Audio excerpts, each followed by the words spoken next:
Well, good morning, community. Good morning, my stroke family. Welcome to Stroke of Genius Podcast Survivor Experience. I got a super special guest, Lynell Green, this morning. I can't wait for the meet. I might tell you a little bit about how we end. It was destiny.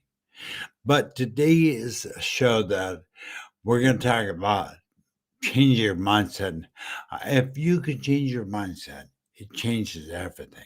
Then physically, around your life, everything. So let me bring her on camera. Hold on. Welcome to the Stroke of Genius Show, Survivor Experience. Now, here's your host, Aaron Avila. Good morning, Lynell. Good morning, Aaron. How are you? I'm doing super. Introduce yourself to my community and tell me who you are. Okay, great. Well, it's always a privilege to be here. And Aaron, you know how much I just appreciate who you are for your community and how you show up. It's just so inspiring every single time. I've had the privilege of, being in your presence for months now, and it's been great. And just a little bit about me. I grew up in Hawaii, Aaron, and that has a big part of how I see the world, because Hawaii has people from all around the world, various cultures, and it's a lot more laid back than a lot of places. So growing up there, and we moved there when I was 9. My dad was in the Navy, and he was on a submarine. So he was home 6 months, gone 6 months, home 6 months, gone 6 months. And so my mom had a lot of the responsibility of raising us. There were 6 of us, 3 boys and 3 girls. And we were a handful. we kept her busy. But my mom really did encourage us to, go to school, get a college degree. Don't let anything stop you. In fact, my freshman year of college was her senior year. So we went to college together for 1 year because she was just taking a class here and a class there. And then she stopped while she was a stay-at-home mom. And then, and then she went back to college to finish the same year that I started. So that was pretty amazing too. And we both majored in accounting. She majored in accounting, and she said, okay, you know what? You should major in accounting. And I didn't, I just said, okay, if I'm going to major in something, why not? Now, in hindsight, I would probably have majored in something else. Hi, everybody. I see you in the chat saying hello. I was getting Yeah. And so that growing up there and growing up in a place that there was so much acceptance and encouragement and so much beauty really did lay just an amazing foundation for me and how I get to show up in life. And I really do appreciate just even like what what you're up to right now and what your community is. The fact that people are listening to you right now is amazing, right? Like these are stroke victims or people that have had strokes in their life. And, my mom had a stroke, and I think I told you that. Maybe I didn't, not sure. No. But my mom had a stroke, and the result of the stroke is that, and I didn't realize this could happen, but dementia set in. So her doctor said that was the stroke was the catalyst for dementia, and then ultimately she has a bit of Alzheimer's too. So she has a combination and double whammy there. So right now she still recognizes me, but she's like her doctor, her last test, like a 3-year-old. She's like 3, and so it took a while for the family to adjust, but you adjust because it's interesting mindset. It's it's the people that get impacted that have to deal with their mindset, but it's also the people around them, because sometimes the people around them are trying to, are giving them pity parties and, just sympathy, which is needed and helpful. But even if you have people around you that have stroke, you want to be encouraging and help them be their best, given the circumstances. And if you had a stroke, you want to be your best. Like, what does your best look like? It doesn't look like it was when you were 20. It doesn't. Mm. You know what I mean? It doesn't look the same. And I think sometimes we as human beings, we want like the good old days, right? We keep wishing for the good old days. And those days have come and gone, Aaron. They've come and gone. So I know I've been chatting, but I want to give you a chance. I love you, Lynell. I want to give people a little backstory on how we met. Yeah. To me, it was, I'm going to say divine destiny, but someone else may say it was circumstances or coincidence. But we were in Jeff Hazel's C-suite network, and we were in a vacant room, just three of us. You're one of the three, and I felt led at the time to talk about mindset. And it was like a room filled up with this energy. It was unbelievable. And then, I mean, you lit up like a candle. But let me also take a hard part, people. I love this. Let me get. So we got Sherry Patterson. She's in Good Morning, and she's in Niagara Falls. Kim, I don't remember where you're located. I don't remember. Where am I? No, Kim. Oh, Kim. This audience member out there can't Oh, remember. yeah, I see. Oh, yeah, the Kim that said hi. Yep. Hi, Yeah. Kim. Yeah. So anyway, I want to just give a shout. Thank you for being here, people. Thank you for being on the audience. And Lynell, I really want to get down to the meat and potatoes of this because I think in my community, so TV, media, and one in building, really my focus has been on mindset. And I told you my story about Jeff Hazel, meeting Jeff Hazel. Yeah. Jeff Hazel, I got some of his speech down, who told me that his attitude, his mindset, and how that changed everything. And so, and I told you in the room, I think a majority of my people, my stroke people, believe that they're stuck. That Mm, stroke happened to them.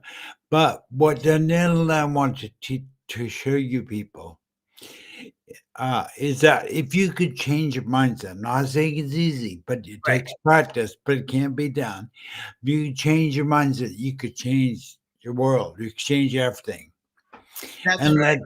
Danielle, what you think of that? What do you think? How does that work? How do you change your mindset? How does that change everything? Well, I think it starts, Aaron, with thinking about that it's possible. Because if you don't think it's possible, you're never going to change anything. If you're just laying there thinking everything is gone, my best life is gone. This is no longer possible for me to have a life that is meaningful. So it starts with it's possible. It's possible for me to create my best life given these circumstances. And that optimism or taking a positive approach is the beginning of changing your mindset. Is it possible? Yes, it is for all of us. It's absolutely possible to change our mindset. And then, so you say, well, where and how do I do that? Well, it's going to, to your point, Aaron, it's not easy. So when you make a decision to change your mindset, you also have to make a decision that you're in it for the long run, that you are going to embrace resilience. That because resilience means you just keep getting up every day, one step in front of the other, one, conversation, one interaction to the next. Like you're not going to quit. And so to have a positive mindset requires you to embrace resilience, that you're not going to quit. It's going to be hard. And it's, any habit, honestly, any habit that we want to break is not easy to break. And having a negative mindset is really just a bad habit. It really is just a bad habit. I mean, you can embrace, just like if you smoked for 30 years, my dad smoked for 30 years and he got lung cancer and they told him you have to stop smoking. Well, he had 30 years of smoking 3 packs a day and he stopped cold turkey. And we were all shocked. We thought, oh, this is going to be impossible. And he was in the military. So a lot of people were smoking, right?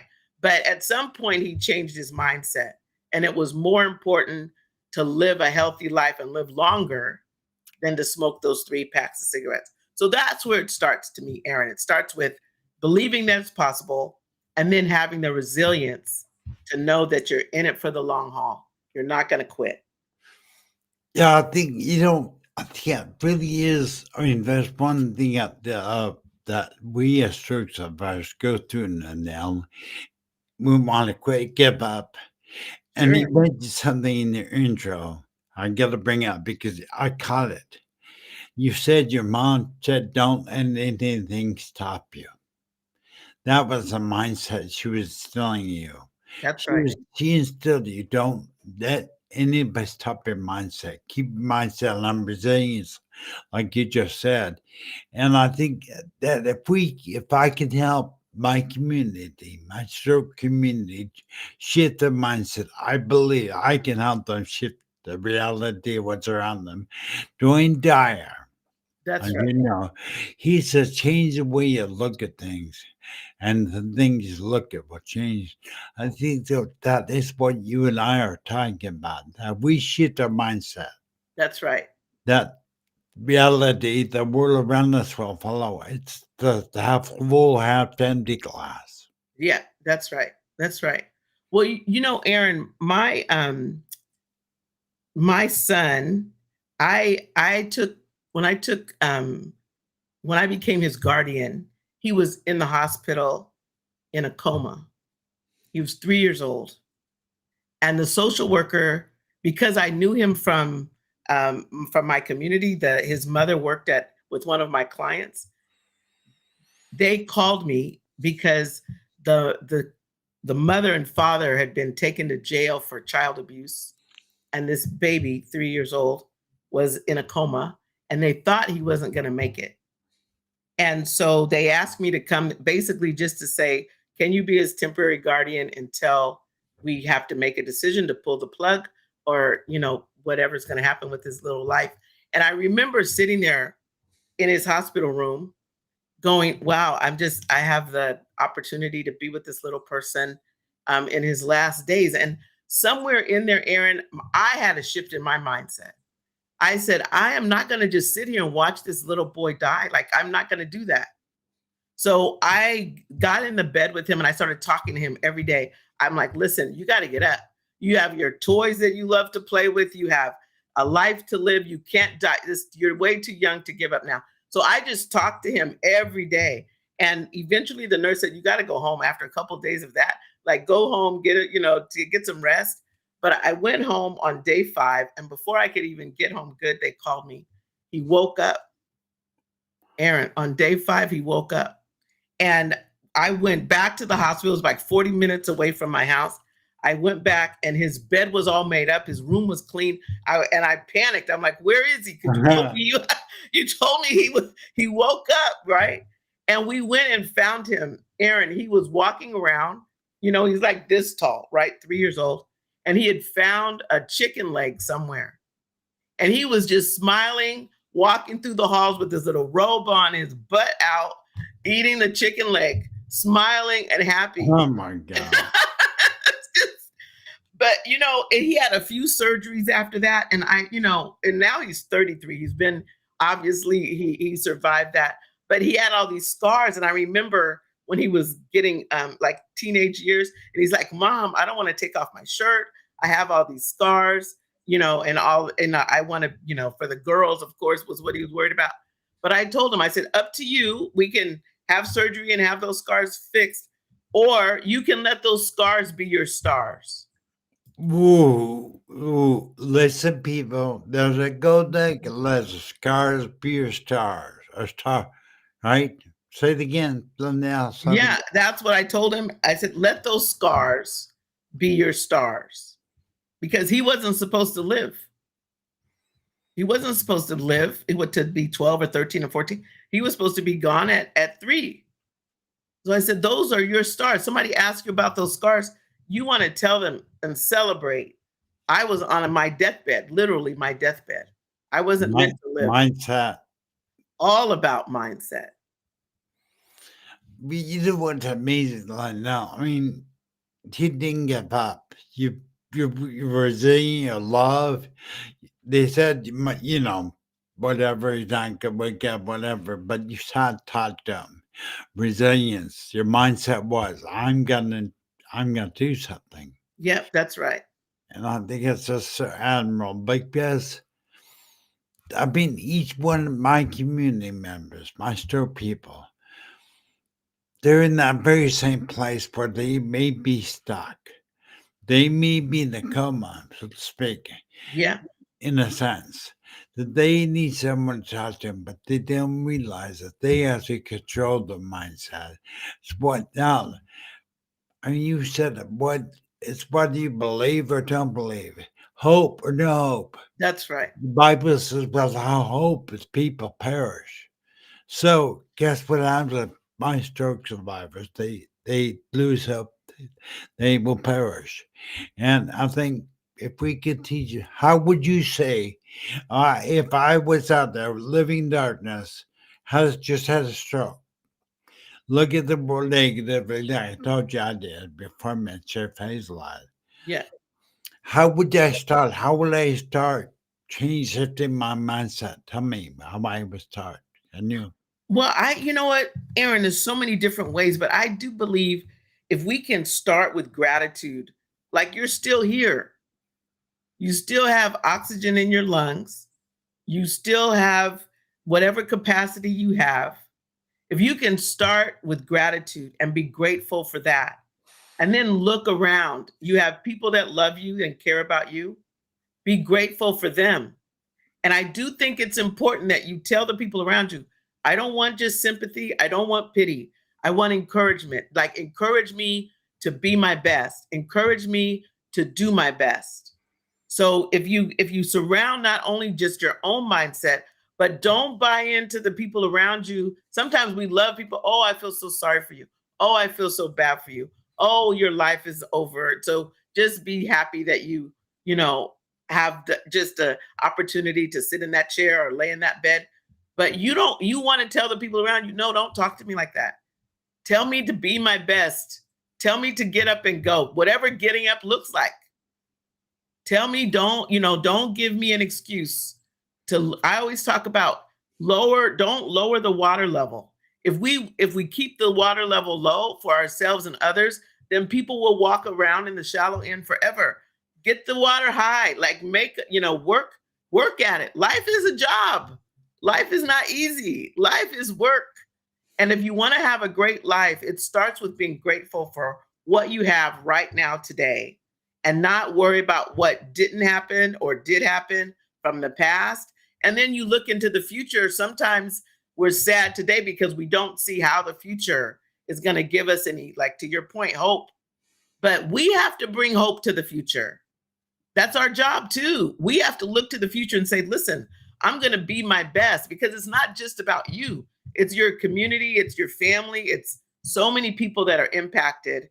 And just like what you do, Aaron, you're impacting your community by stepping into leadership and saying, look, there's a better way. We can actually make a difference for ourselves and others by being resilient, by changing our mindset, by not giving up, and by really having hope be something we wake up and demand every day. Like, I will be hopeful today, and I will be grateful today, and I'm not going to quit today. Like, I will be resilient today, right? It really does take us having our own little talk with ourselves, whether you've had a stroke or not, right? Just being human. We have to have those chats with ourselves. Yeah, but you've said something now. I think of this one thing I want my community to realize. Today, we're going to throw down a challenge. This is your challenge from Lynell and I. You're going to start to shift your mindset today, and you're going to start it by being grateful. Pick three things that you're most grateful for. Not pick one thing. I don't care what it is, but whatever you're grateful for in your life, you're going to tell the universe, thank you. That's right. Then there's a spiritual inspirational like quote that says gratefulness is a benefit for miracles in life. Mm, When we become grateful, it's like we attract a miracle in our life. So today, I want to challenge each and every one of you, whether you're listening live or listening it to the replay. Be grateful. Start to repeat throughout the entire day. I'm grateful for this. I'm grateful I'm alive. I'm grateful. I want to take two gifts that you opened up this morning, just like me, that you should be grateful for. Those are your eyes. You opened your eyes. Those are your two gifts. You're breathing a lot like Lynell said. Be grateful and watch America come. I promise you they'll be there. Right? Then I mean that it's the way it works. We live That's on. right. That's right. You know, I Yeah. want to add to that, Aaron, is that, you also have to have self compassion because many times we're the beating ourselves up. Like, I feel bad about this. I don't like that. I don't like, I mean, I'm never going to have this kind of life. I'm never going to do this. I shouldn't have done that, blah, blah, blah. We're the ones saying those negative things and being um, really not compassionate with ourselves. So I also think, like, while you're being grateful, make sure you're grateful for you and that you're being compassionate with yourself. Because sometimes we say things to ourselves, Aaron, that we would never say to another human being, and we would never let another human being say to us. So that self-compassion and gratitude. Yeah, see, someone is saying, that I beat myself up. Well, that's not useful. It's just not useful. If it worked, I would say do it. You know what I mean? If beating yourself up works, do it. But it doesn't work. I know it doesn't work. It doesn't work for any of us. And someone said to be kind to ourselves. Absolutely, Kim. That is critical for us to be kind to ourselves and be compassionate because we're with us 24 hours a day, Aaron. Other people come and show up. We see them, we don't, and then days go by, we don't. But we're with ourselves 24 hours a day. So we have to be our best friend. We have to be kind to ourselves. We have to be compassionate. Yeah. And someone said there, yeah, that it makes you try harder. Absolutely. And nobody promised us life would be easy. And I know it probably feels like having a stroke, it wasn't fair, but nobody promised us life was going to be fair either. So, we act like, oh, this shouldn't have happened to me. Well, I agree. It's unfortunate. It really is unfortunate. But now what? Now what? Now what? Yeah, you're not talking about people being stuck. And I told you my response was probably about 95% of my stroke survivor community are stuck. Mm, And I think if they take on our challenge today, which is be grateful, begin to shift their mindset, their stroke is not about whether they can move to the left hand like I'm paralyzed on my left side. I've been in wheelchair for 13 years, but I'm not stuck.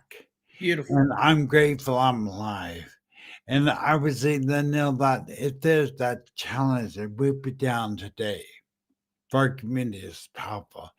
I'm telling you, community, be grateful, start repeating. I don't care if it's your dog, Yeah, your cat, exactly. right? It doesn't matter. Gratefulness is a gratefulness. Yeah, that's right. Gratefulness is a magnet for miracles.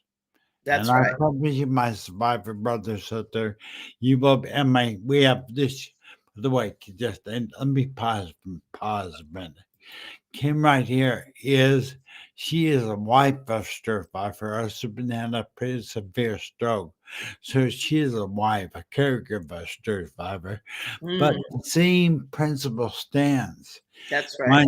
Mindset is everything. It really is. Like your mom told you, don't let anything stop you. That's exactly right. But then, So, Aaron, after she had her stroke, I had to remember what she said to me, about not quitting and not let anything stop me. And then I had to deal with myself as I watched her not be able to be the mother that we were best friends, went to college together. I could talk to her about anything that was going on in my life through the years. And now I couldn't do that. And I realized there was sadness that I had to deal with, right? I was sad. I'm like, Lynell, are you kidding? Get it together, girl. She's the one that had the stroke. She's the one that's having a hard time. I was the caregiver, but I noticed that I was sad. And I'm like, that's not helpful. So I had to get my own self together so that I could be a positive space. Like when she was around me, that all she got was positive energy. Even if she would be like, I don't know what's happening with my brain. I don't know. When it first started to happen, she just was so confused and everything. And what my biggest job was, Aaron, was to stay positive. That was my biggest job. All the other stuff, the cleaning and caring and all of the stuff, dealing with the attitude and her anger and disappointment. But if I stayed positive, that had her stay positive, or it helped her work through her frustration. If I was frustrated and angry and irritated, she didn't have a chance. Yeah.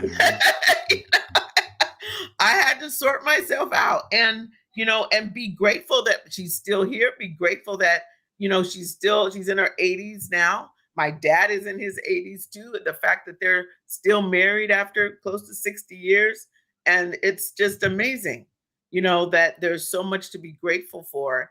And those of us that are caregivers, we have to make sure we stay grateful as well. And that we don't stop our own self-care, because that's what I noticed with some caregivers. They stop caring for themselves, and that doesn't work. That's not a good formula either. Yeah, it's kind of that. How could you give somebody you don't have? That's exactly right.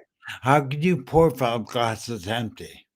So, I'm back up a minute because I think it's so important, Lynell, that people out there, especially Kim, which is a caregiver of stroke survivor, but stroke survivors also, you need to practice self-care.